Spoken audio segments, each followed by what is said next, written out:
औरंगज़ेब आलमगीर बड़ा मशहूर मुग़ल शहंशाह गुज़रा है। उसने हिंदुस्तान पर तकरीबन 50 साल हुकूमत की थी। एक दफ़ा एक ईरानी शहज़ादा उससे मिलने के लिए आया।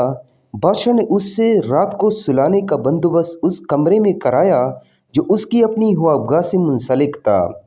उन दोनों कमरों के बाहर बादशाह का एक बहुत मुकर्रब खिदमतगार ड्यूटी पर था।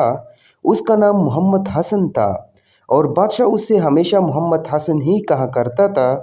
उस रात निसफ शब के बाद बादशाह ने आवाज़ दी।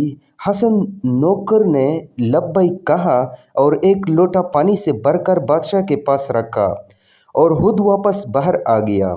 ईरानी शहज़ादा बादशाह की आवाज़ सुनकर बेदार हो गया था और उसने नौकर को पानी का लोटा लिए हुए बादशाह के कमरे में जाते देखा और ये भी देखा कि नौकर लोटा अंदर रखकर बाहर वापस आ गया है। उससे कुछ फिक्र लाहक हो गई कि बादशाह ने तो नौकर को आवाज़ दी थी और नौकर पानी का लोटा उसके पास रख कर वापस चला गया है। ये क्या बात है? सुबह ही शहज़ादे ने मोहम्मद हसन से पूछा कि रात वाला क्या मामला है?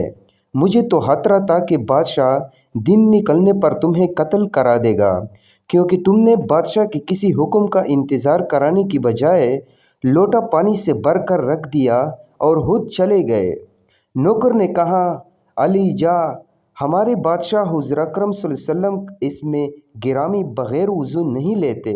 जब उन्होंने मुझे हसन कहकर पुकारा तो मैं समझ गया कि उनका वज़ू नहीं है, वरना ये मुझे मोहम्मद हसन कहकर पुकारते।